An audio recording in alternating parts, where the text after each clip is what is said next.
नमस्कार भावी श्रोतेहो, आज आपण ऐकूया अनावधानाचे ध्यान. रात्री झोपण्यापूर्वी तन मन धन आपल्या आराध्याला अर्पून डोळे मिटून समर्पण करावं.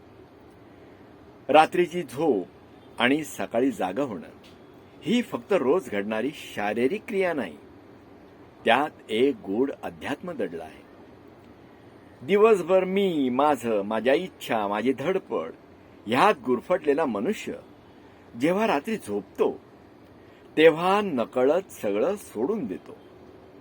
पद, पैसा, चिंता, यश, अपयश, नाती, अहंकार काहीच हातात राहत नाही. झोप म्हणजे एका अर्थाने दररोज अनुभवलेलं छोटंसं ध्यानच. ध्यानात जसं मन बाहेरच्या जगापासून बाजूला होऊन निरामय शांततेत उतरतं, तसं झोपेतही घडतं.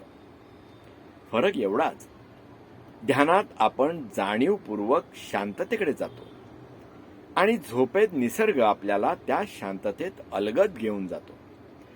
कदाचित म्हणूनच गाढ झोप ही इतकी सुखद वाटते, कारण त्या क्षणी मनुष्य अहंकारातून थोडा वेळ बाहेर आलेला असतो. त्या ना कालची खंत ना उद्याची भीती, फक्त एक शांत अस्तित्व. मग पहाटे जेव्हा जाग येते आणि डोळे उघडतात, श्वास सुरू असतो, सूर्य पुन्हा खिडकीतून डोकावणार असतो, तेव्हा जाणवतं ही फक्त जाग नाही, ही कृपा आहे. आपण रात्री स्वतःला पूर्णपणे अज्ञानाच्या स्वाधीन करतो आणि सकाळी पुन्हा जागे होतो. ह्यापेक्षा मोठा विश्वास आणि ह्यापेक्षा मोठे आश्चर्य दुसरं कोणतं? अध्यात्म कदाचित ह्याच एका जाणीवेपासून सुरू होत असावं की जीवनावर आपला ताबा नाही, फक्त सहभाग आहे. आपण मालक नाही, निमित्त आहोत. प्रत्येक सकाळ ही केवळ नवीन दिवसाची सुरुवात नसते, ती अस्तित्वाने दिलेली एक हळूवार आठवण असते.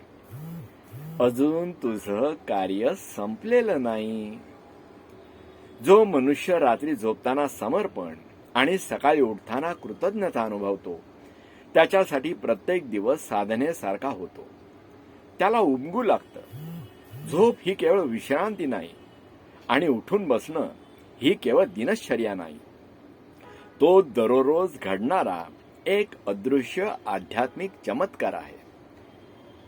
म्हणून मित्रांनो, जेव्हा आपण रात्री झोपायला जातो तेव्हा आपण निद्रा देवीला नमन करून सांगावं, हे निद्रा देवी, मी आता शांतपणे झोपी जाणार आहे, माझ्यावर कृपा कर. आणि देवाचे आभार मानावे की आजचा दिवस मला खूप चांगला दाखवला, काय चूक घडली असती तरी माफ कर आणि मला चांगली मनःशांती दे.